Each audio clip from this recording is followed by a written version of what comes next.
você consegue fazer aqueles passeios naqueles momentos bonitos que tem. Acho que é porque você vai ajudando. Se a gente quiser ficar deitado, você vai lá. Tá lindo aqui.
Okay, I'm going to start reading something for the children.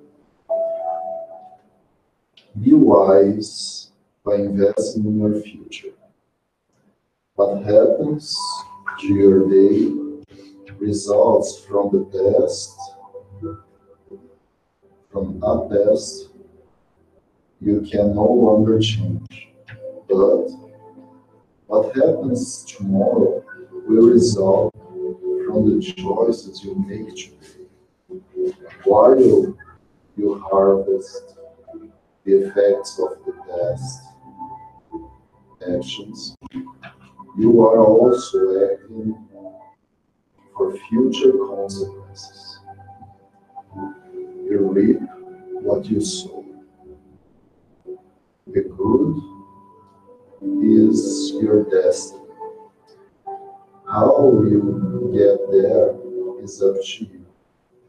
You can get there quickly, or you can get there slowly with multiple stops along the way. No one is destined to suffer. Suffering is the product of bad choices. Invest in tomorrow and you will be happy starting today.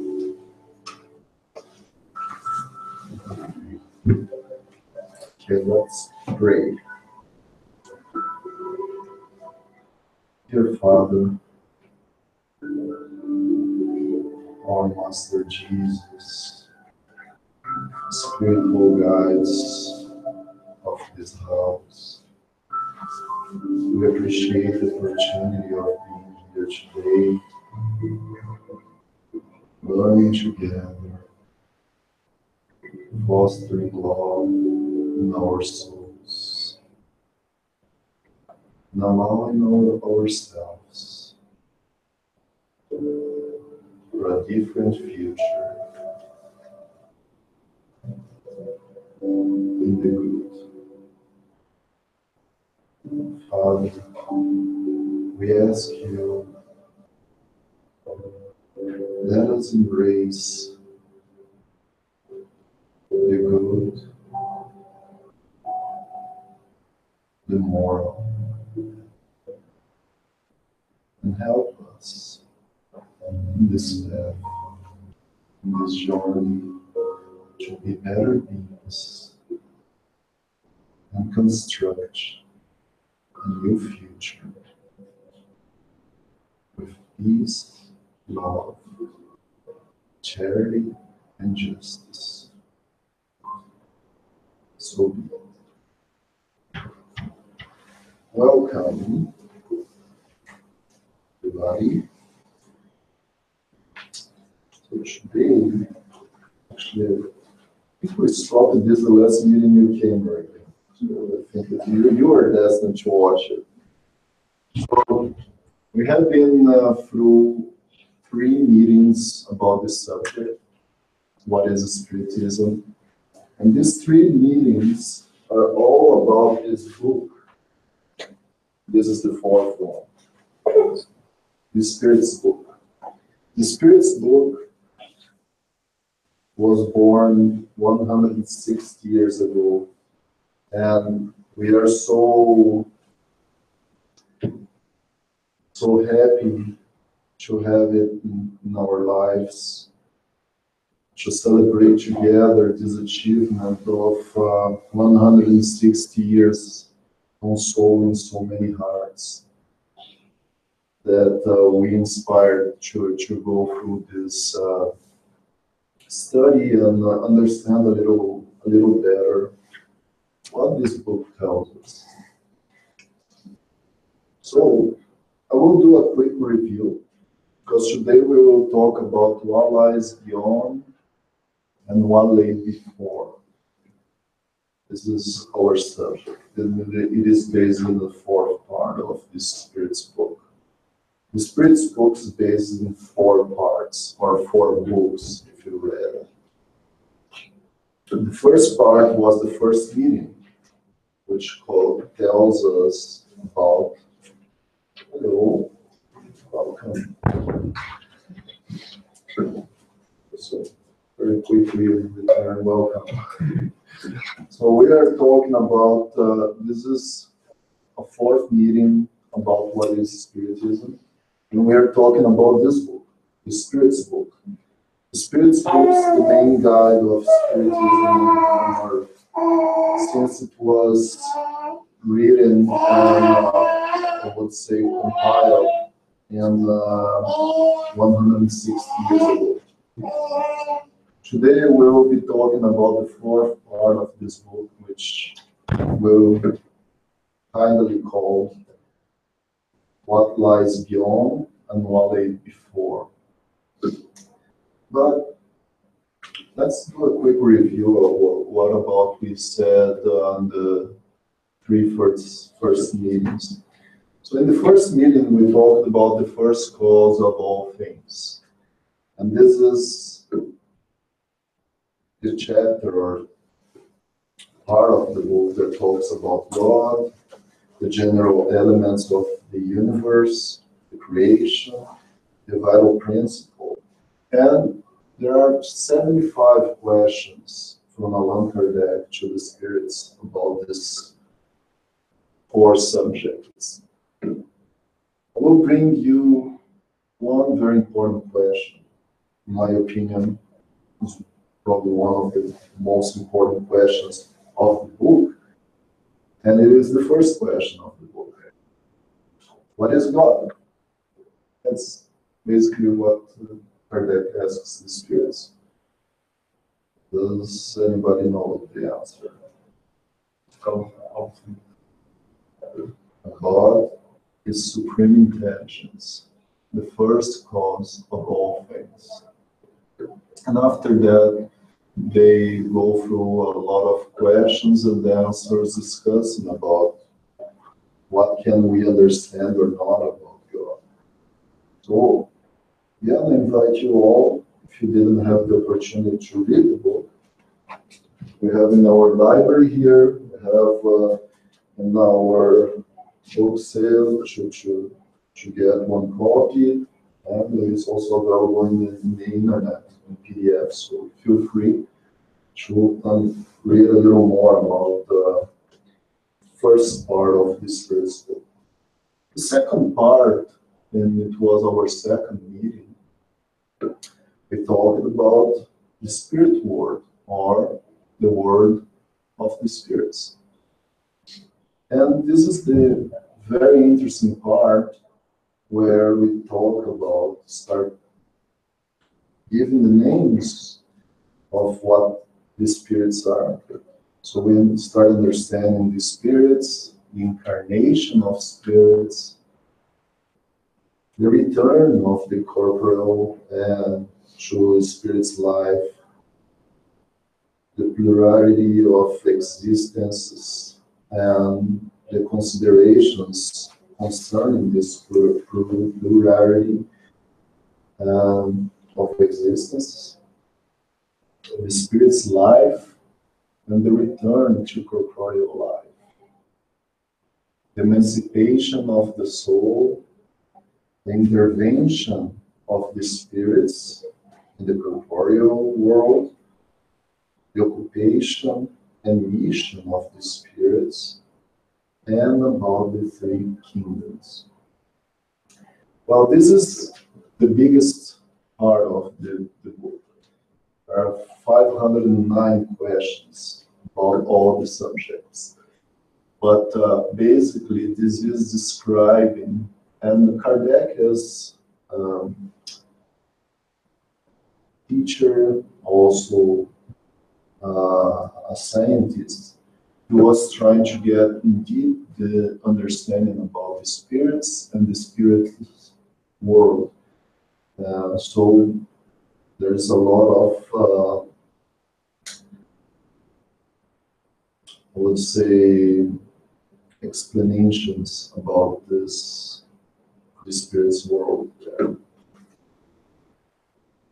There is one really important question in this chapter, or this part of the book, which is the 115, where Kardec asks, have some spirits been created good and the other evil? As many of us still might think, oh, there are some people who are just bad. They're just bad. So Kardec asks, well, so are there people created good and some people created bad or evil? And the answer is probably one of the most profound answers in the Spirit's book, because it doesn't just answer this, but the spirits bring us the reflection, what is the Spirit's mission? So let's see the answer. Does anybody would like to read?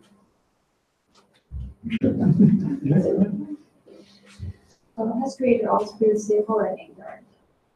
It is without knowledge. God has given each of them a mission.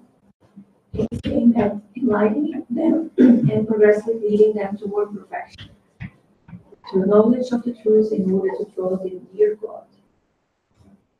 In that perfection, they will achieve pure and eternal happiness. The spirits acquire knowledge by experiencing the trials that God has imposed on them. Some accept submissive these trials and thus arrive more quickly at their destiny, whereas others cannot endure them without molding. Thus, through their own fault, these latter ones remain far from the perfection and happiness promised to them. Thank you very much, Megan. So, first thing, everybody was created the same way. All simple and ignorant. And this brings us a very important reflection about there are no privileges. Everyone was created the same. But then, it brings the reflection that everybody has the same target. Everybody.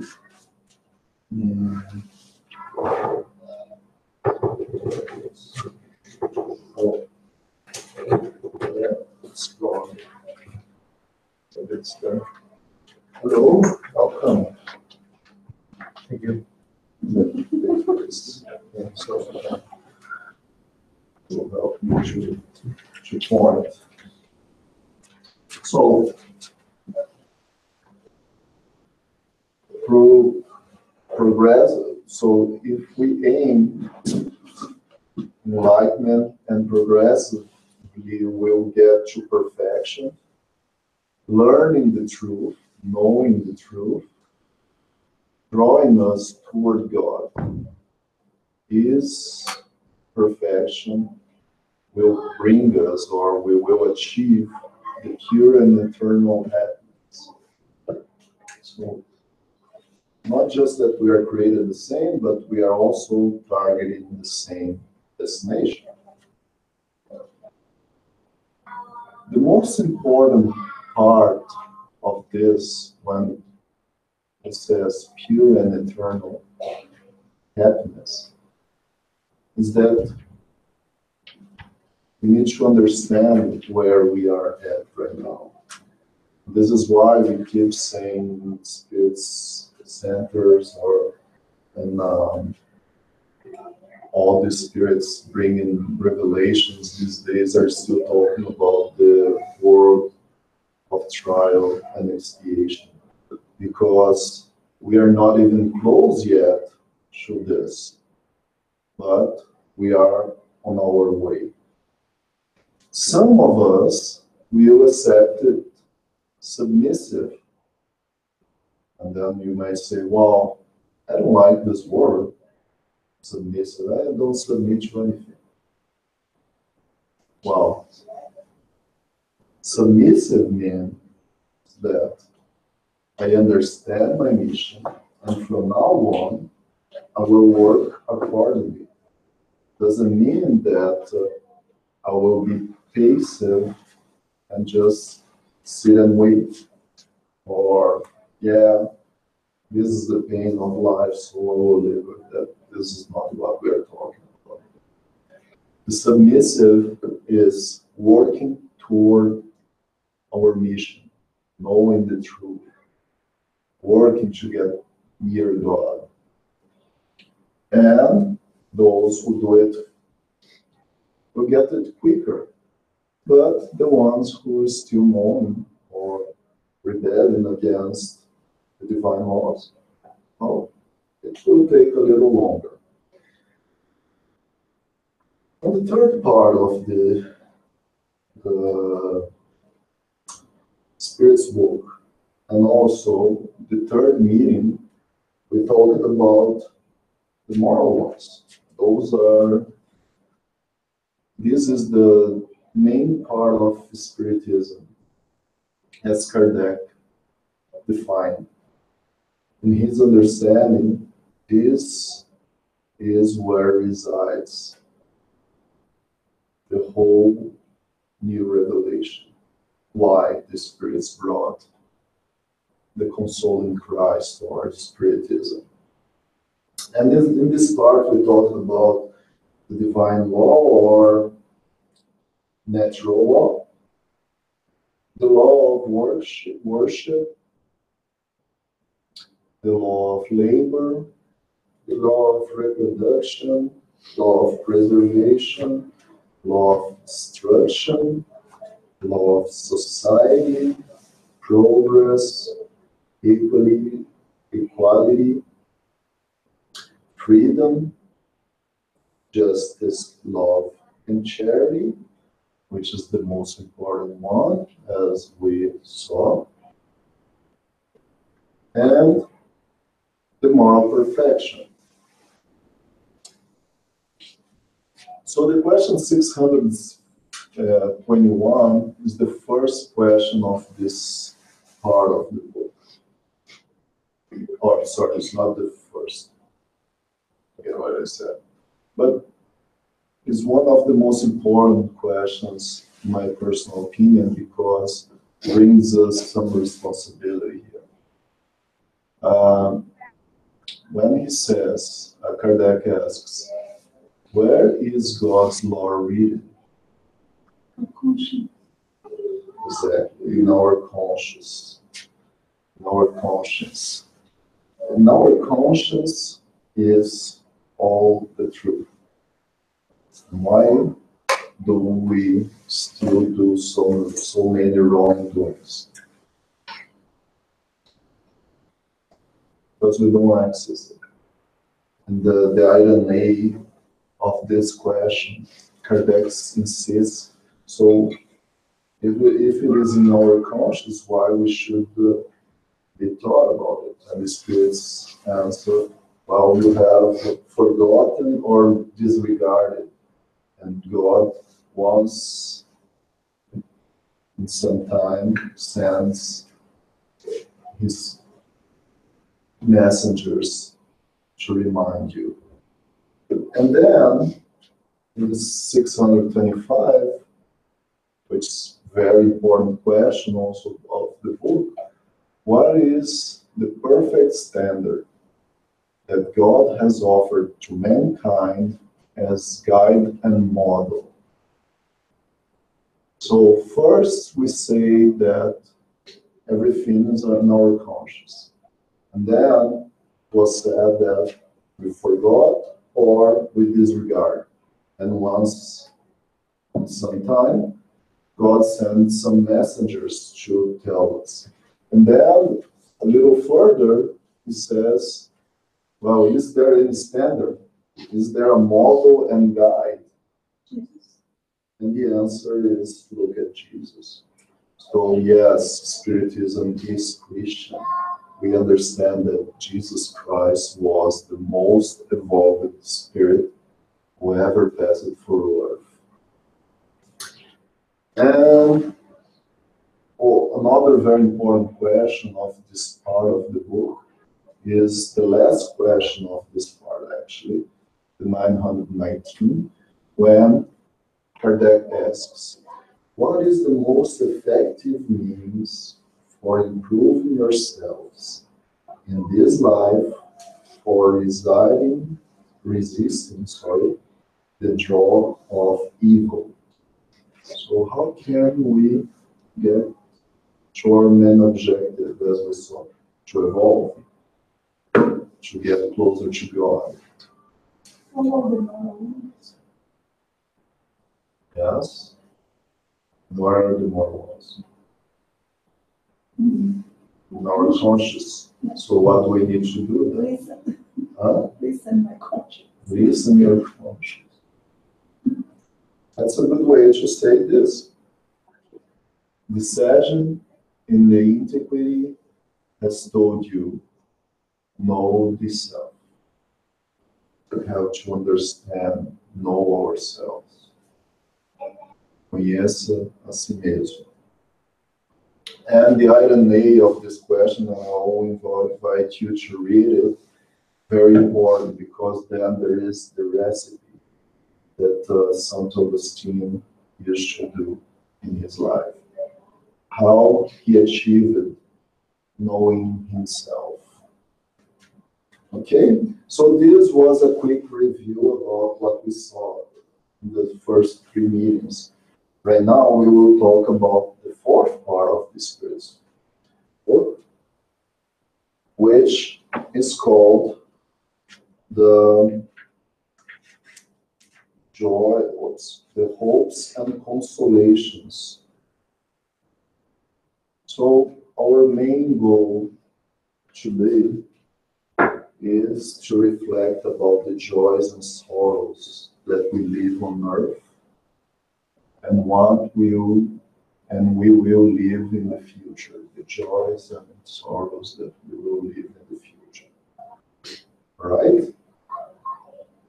So to start, I will start with some questions for our reflection. Do you reflect about your life? We don't need to answer, just think to yourself. Just spend a few moments to think about this question. Do you reflect about your life? Or you just leave it? Let it be.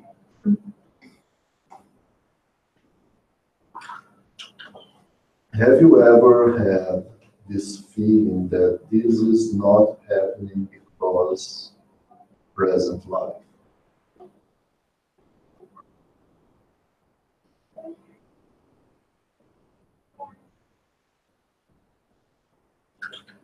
Do you reflect about your future beyond the grave?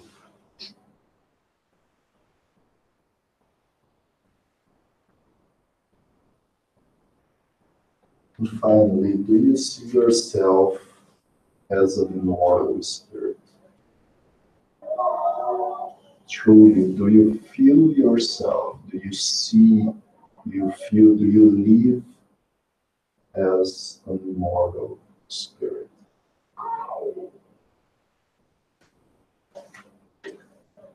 So with that said, let's start our reflections of the day. I'll try to answer those reflections. The question 920, which is the first question of of this part of the book, Kardec asks, can people enjoy complete happiness while on earth? Can we achieve complete happiness here? What do you think? No? No. Is it possible or not? No. Relative, yes. Relative. That's a very important word. Who would like to read this answer for us?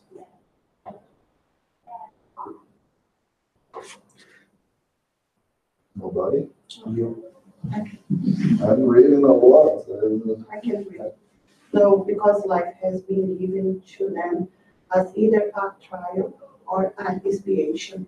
It is up to them to mitigate their misfortunes and be as happy as possible while on earth. So this is a very informative and make clear that while we are still in a trial and expiation world, we are not in a happy world. There is a world that has the progression of the world that's going to give happiness. But we are not there yet. And the next one is not there yet too, because of the regeneration world. So, but what is the difference between a trial and expiation world and a regeneration world? Does anybody know? What is the main difference? The most part of the people there already Good. is good, have good feelings, right? Mm-hmm. And for now, we still have the most part of the people who here was not so good. Try to be good. So in this book, The Gospel According to Spiritism,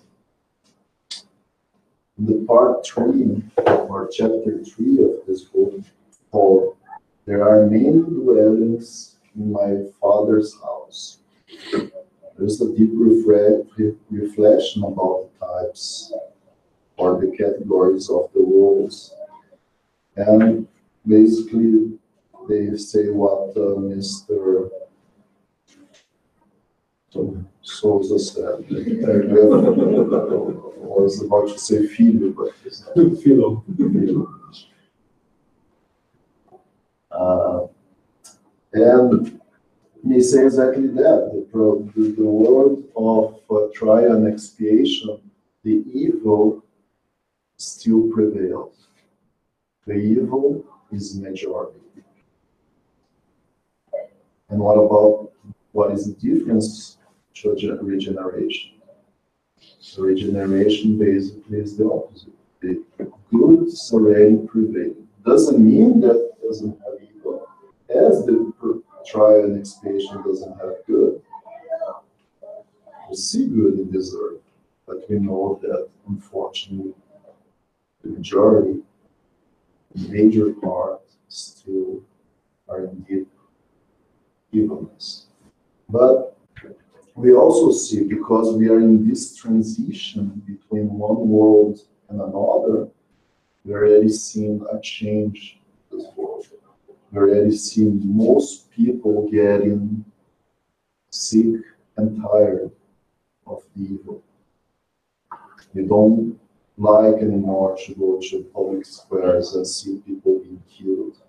We don't like anymore just to have difference in majority, to have difference because of race, because of gender. So we start seeing the dawn of a new era, the dawn of the regeneration world. But we're still seeing a lot of evil out there. We're still seeing people killing each other for nothing. We're still seeing people struggling because of their misfortunes, as he says here. And yes, we can be as happy as possible while we are here. Doesn't mean that we will be all sad now. No, we have to fight and work to be as happy as possible. And then, next question from this part I would love to bring to reflection is the 944. When Kardec asks, do people have the right to take their own life? In other words, are people allowed to suicide? What do you guys think?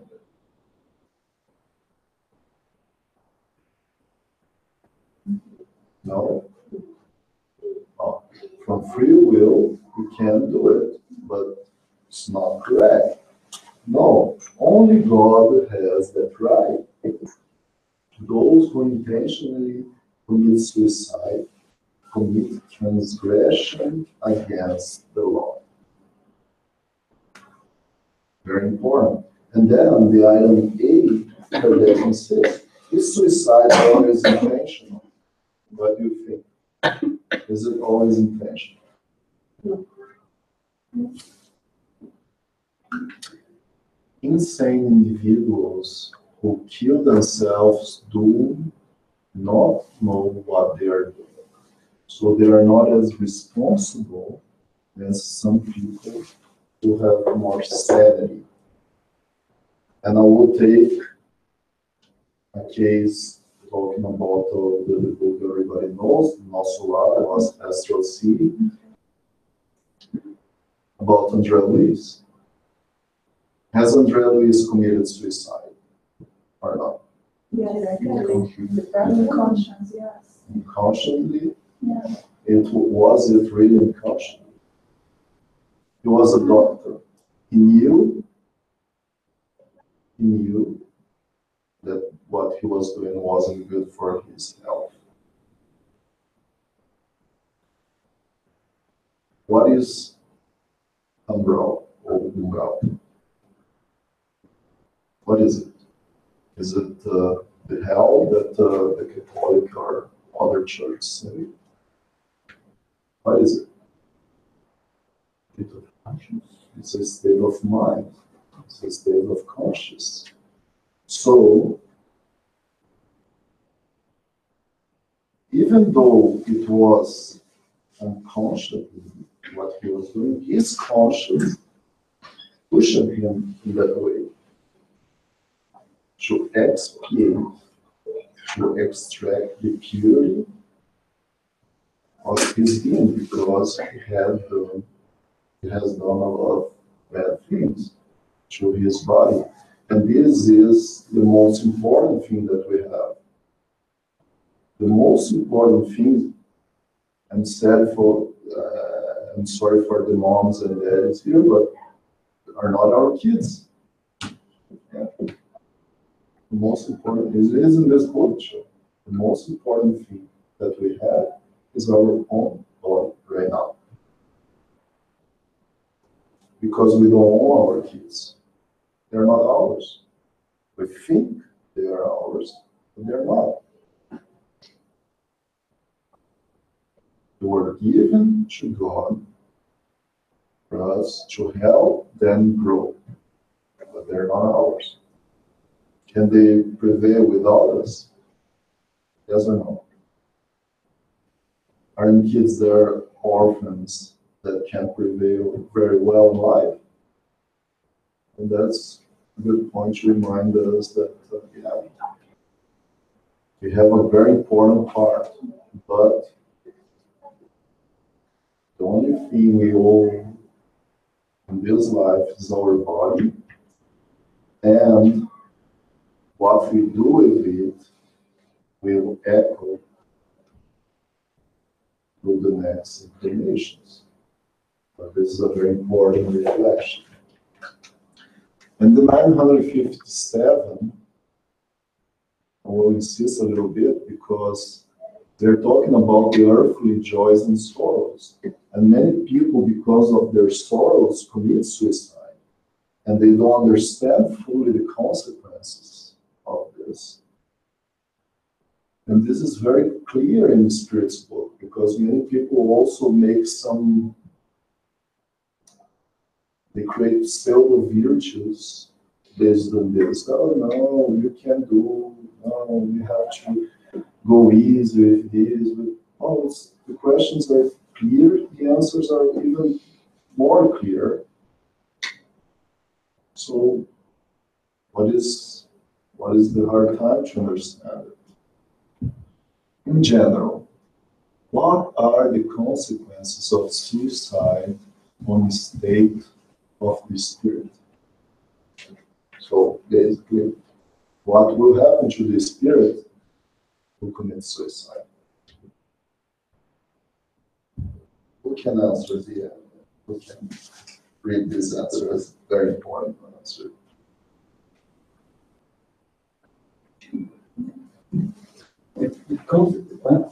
The consequences of suicide vary widely. There are not set penalties, and in all cases they are always relative to the causes that preceded them. One consequence from which those who commit suicide cannot escape, however, is disappointment. Very good. So many people start thinking, right, like kill has to be killed. Or suicide will have to go to home ground and be there for years and years. Well, the consequences are very widely. There is a lot. Can't just create, and this is for everything in Spiritism. Sometimes, oh, you're passing through this in your life, oh, it's just because you were a bad person, right? But your kids don't like you, or have a bad time with the kids, oh, you were a bad person to them in other life. It's not like this. Okay? Let's try to stop creating these standards, because there isn't really a big standard here. It's very widely the consequences. But the important thing in this question, in this point is, yeah, everybody, not a single one, will not have disappointment. Not a single one won't regret about doing it. So if you already know that you will regret about doing it, are you still gonna do it? So this is a good revelation for all of us, and to help people who have suicidal thoughts, right?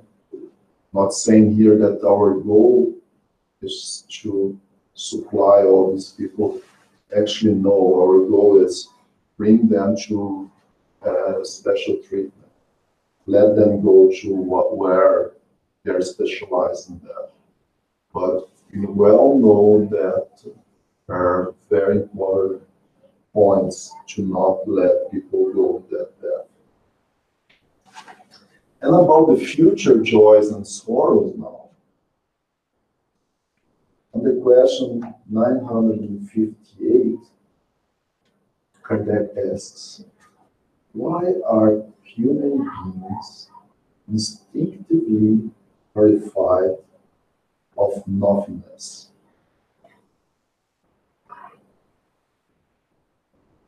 Por que o ser humano instintivamente sente horror instintivamente do nada?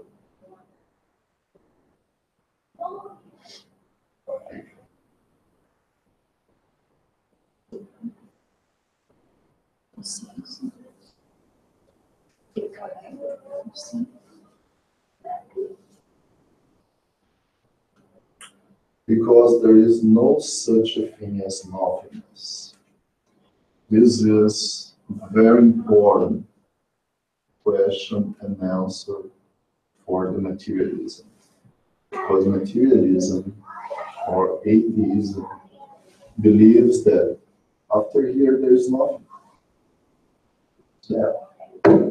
Nothing. There is not such a thing, because we know that even our body will be transformed into something else. either energy for other animals or living beings, or to help to help the nutrients in on the earth. All this conscious, all this knowing will go to nothing. There is no such thing. Okay, very important reflection. And then, in the 959, where does our instinctive sentiment of future life comes from?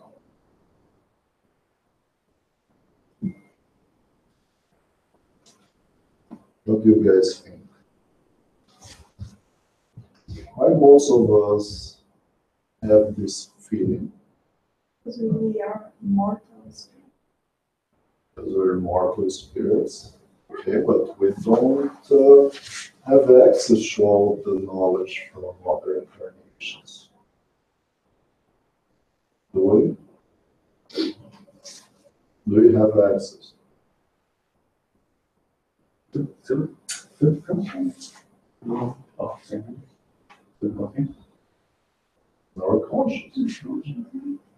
conscience. Who can read this one for us? We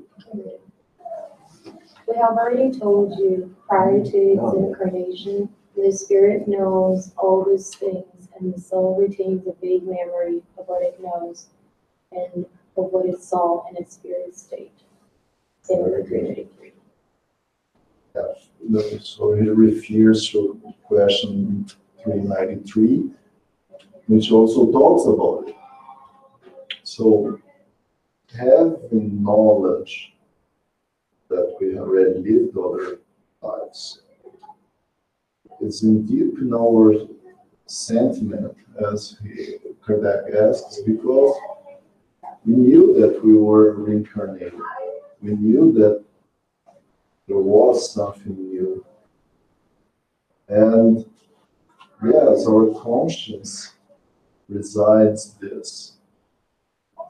We can forget, we can abandon it, but it's still there, and sometimes it comes, the alert sometimes comes the invitations to reflect about it. So this is a very important point, because people still think, oh, this is childish, stuff like this, thinking about reincarnation. Yeah.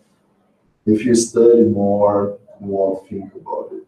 That's not true, because we have in Spiritism and other creeds are people who are doctors, PhDs, a lot of knowledge, and they're not a child. Even Kardec was a very estimated professor in the University of Paris, who was well known in the academic for his academic works. So, You can see this clear in the example of child products, religious. yeah, religious kids. Yeah, the kids 2 years old to play piano, give them the same, give them have a very talent. Yeah. Those are what we call proof of reincarnation, right? Yeah, just mean it's a clear example for this. It's a You can proof see that the memory of how these points are this. very well brought in all those 509 questions in the part 2 of the Spirit's book. It's called, there we talk a lot about proofs of the reincarnation, because we can see it. We can see it happen. But we can close our eyes and just say, no, this doesn't make sense, or something like this. But even there's scientific works showing that reincarnation is proven. We have even in our library here some books that talk about it. And if we deny it, We can't deny. There aren't there people out there denying that the mankind has ever been through the space? Aren't there people denying that we can do heart replacement or surgery? There are even people that deny that the warm weather, The global warming. The global warming or the world is round. There are people still saying that the world is not round, it's flat. And the president is alive. But one of the points on this question, most of the questions or main questions in the Spirit's book, Kardec has some comments of himself there. And this question, his comments are very important because will bring us next step for the next question that we will talk about today. So Kardec says, to believe in God without accepting our future life would be nonsense. Why is that? If I don't believe in God or I don't believe in the next or the soul prevails, we start going back. And who created the whole thing? Should be someone who created. So this is basically what makes sense. We start going back and we understand that we can't create ourselves. At some point, someone has to create the spirits. The sentiment of a better life is to be found in the inner being of all, and God did not place it there needlessly. The future life implies the preservation of our own individuality after death. So it's very important to understand that it's part of the law, the forgiving, or to forgive, right? So if to forget, sorry, miss a little, changing the word, to forget, because we forget because we have done a lot of bad things. Most of the time we have done a lot of bad things. And sometimes we are putting together to work with people who we have been very bad in our other lives. So think now, you struggle to deal with your mother. She doesn't accept you well, doesn't like you well. And then you find out that in the other life, you raped her, you killed her. How would you feel about it? Terrible. So it's better not to remind those details, right? Just better not to remind because we can give a new start. That's what reincarnation brings us. A new start, a new opportunity to do what the question 115 told us, to evolve, to progressively evolve toward God. Okay? So this answer brings us then an important reflection about this question. Is God concerned personally with each individual? Isn't God too great, and aren't we too small for each individual in particular to have any importance in the divine sight? It's an important question, and we make it all the time. Most of the materialist people do make this question. Oh, how come a God can look after everybody. Well, if we think God as a human, as a man, that's impossible. And this is where we have been wrong. That old guy with the white bear is not the guy sitting in the throne throwing some lights on the bad guys and sending kisses to the ones that he likes. Sometimes he does go to Earth and have a demigod kiss because he likes a girl, right? Like the mythology, the Greek mythology of the demigods. Well, that's not the way.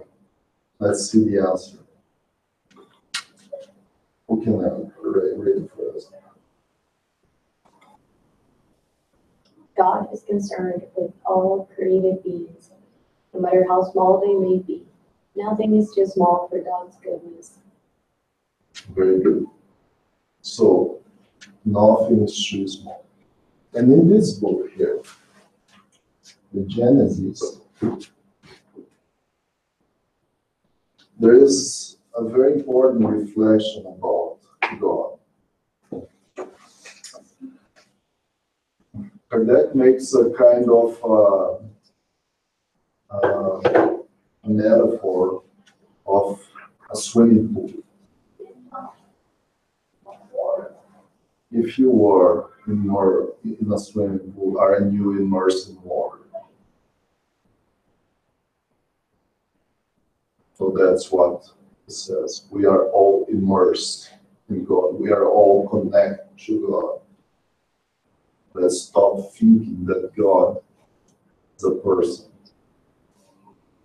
So he's God in the pool? It's the water in the pool. So if you remind, first question we saw today, what is God? What was the answer? You guys remember what in the book? No, it wasn't this answer, sorry. You were late. The first cause of all things, the supreme intelligence, the first cause of all.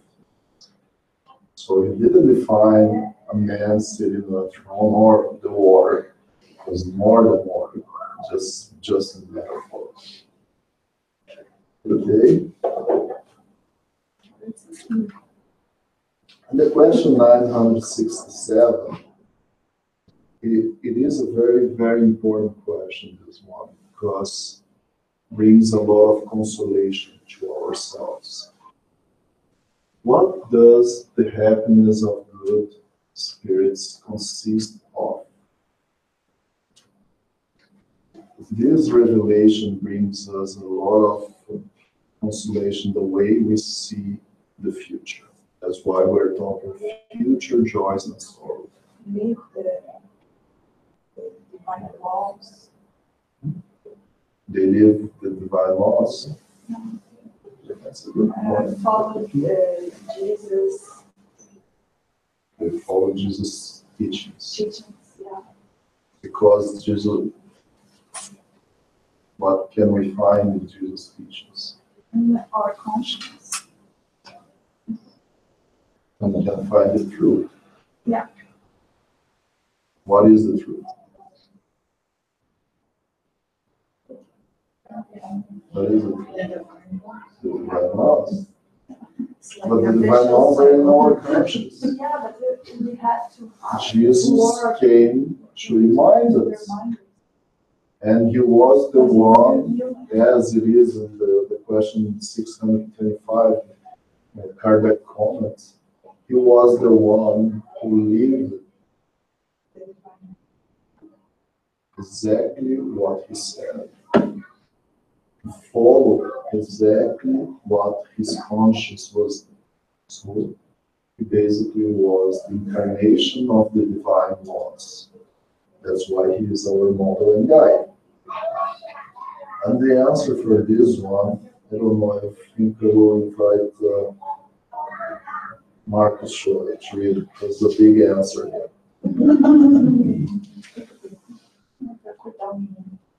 Okay. In knowing all things, in feeling no hatred, jealousy, envy, ambition, or any of the passions that make people unhappy. So this is the first thing that makes good spirits, or spirits that achieve good, pure. The love that unites them is a source of supreme happiness. So we are seeing a lot of points of love that unites them. Love that unites people is fraternity. So very important virtue. Love is a virtue. Happiness is a virtue. So they are full of virtues. Basically, the spirits are full of virtues. They are virtuous spirits. They know that it depends on their own efforts to reach it, and they labor toward that, and with calmness and pure conscience. Oh, yeah, there is nobody who will get there without working. That's basically what he's saying, because even then they're still working. So that will that we have to, okay, we'll reach happiness and we'll be happy with just sitting down, or one day I will be happy I don't have to work. That's not the way. They are happy and no longer having to suffer.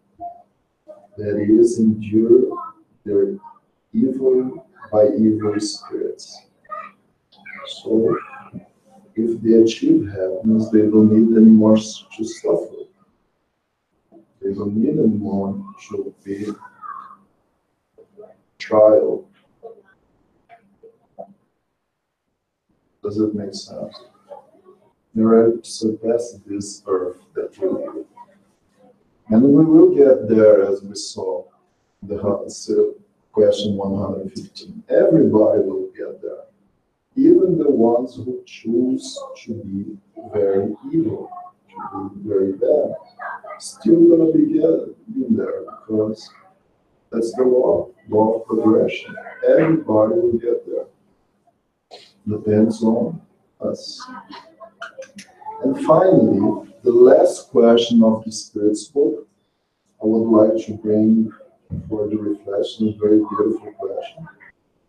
Will the kingdom of the good ever be realized on earth? What do you guys think?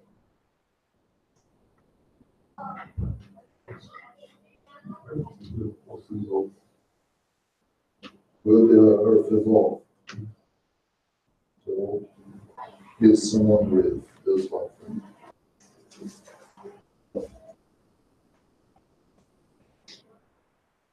Read it. The good will reign on earth when, among the spirits who come to inhabit it, the good outnumber the evil ones.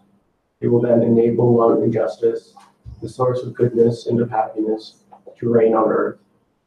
It is through moral progress and the practice of the laws of God that humans will attract good spirits to the earth and repel the evil ones. However, the evil ones will only leave after humans have banished pride and selfishness from the planet. So it just depends on us, the evolvement of the earth as well. That's going to be two parts. Everyone rich. Do you think, have you ever watched the Maslar? Yeah. Did you think it was a boring place? At that point, it's different because they are helping the the people in need. But at this point that he's talking about, that banish pride and selfishness. So we are on the stage that we don't have be selfish anymore.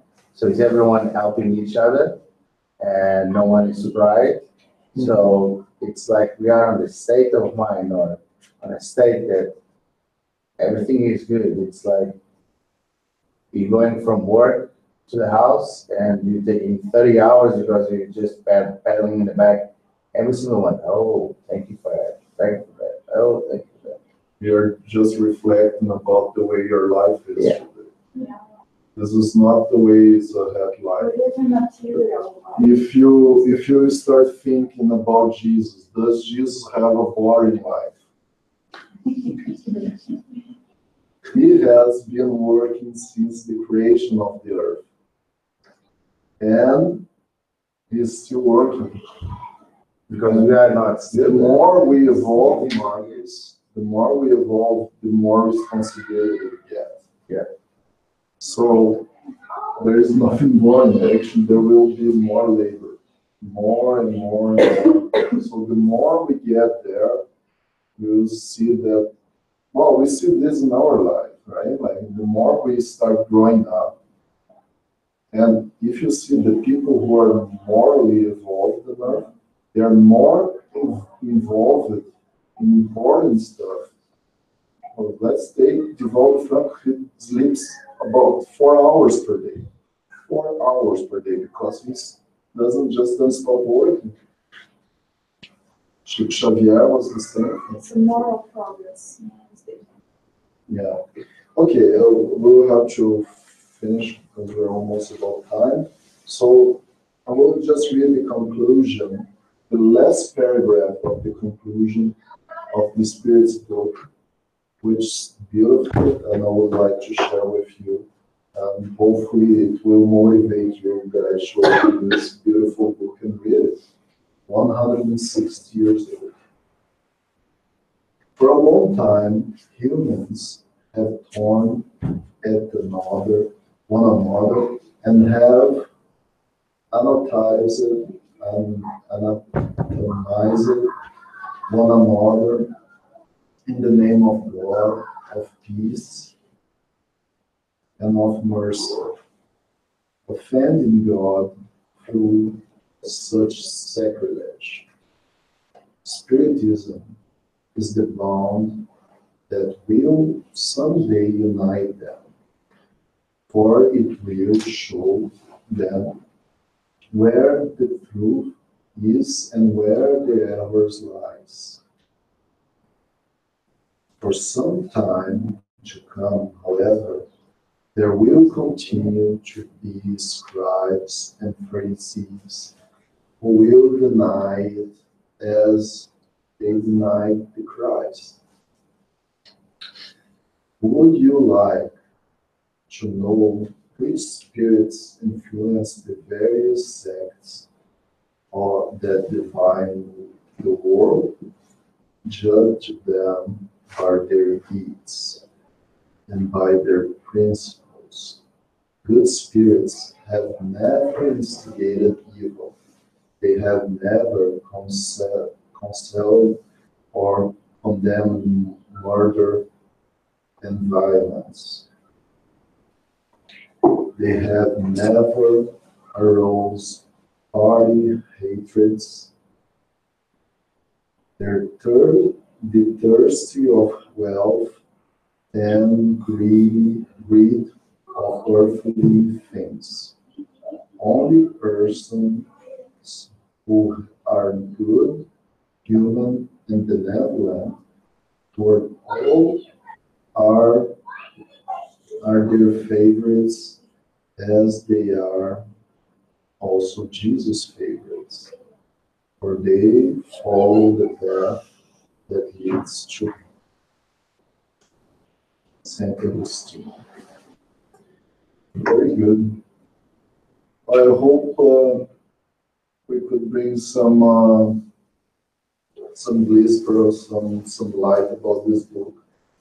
and motivate you guys to try to understand a little more what the Spiritism can help us, or where Spiritism can help us, answering so many questions that we still have. And this is just the base. This is just the base. Because as Kardec said, Spiritism is progressive. It's progressist. It's still progressive in these days.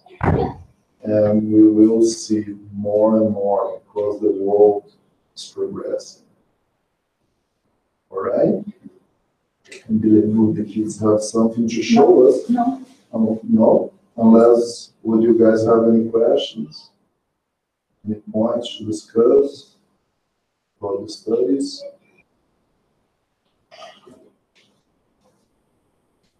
Your last chance. Okay, speak now. We can talk later a little bit more about it. But if we don't have any questions, we will go for our final prayer and then the passes.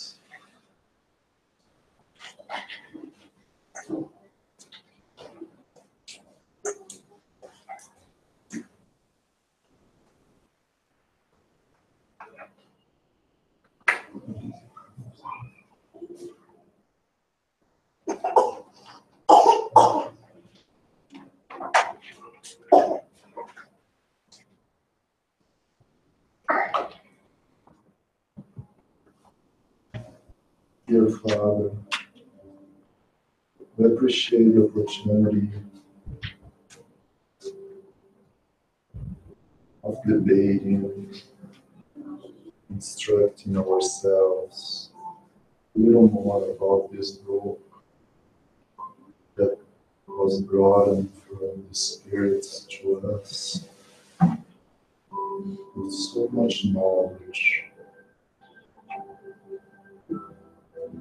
stimulating us to keep understanding ourselves, knowing ourselves, to evolve and get closer to you.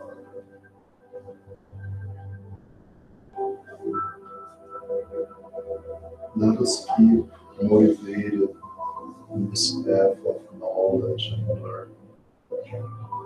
Let us keep working hard to evolve.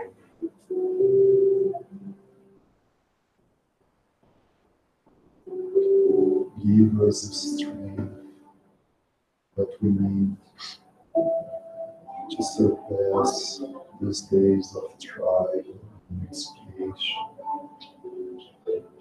so we can see more clear when we get to the top of the mountain.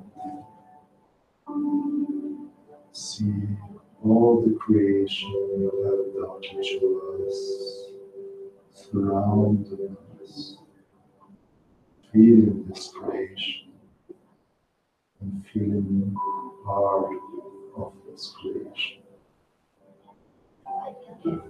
Dear Lord,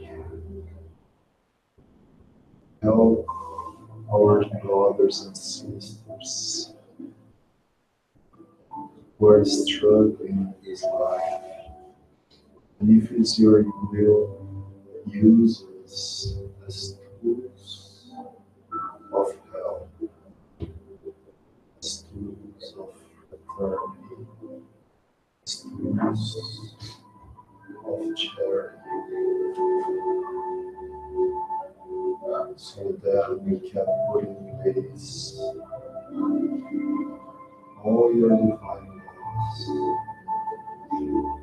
and everybody else will understand your words of love, justice, and charity. May we have a good week and bring light to our own lives. So we invite you all to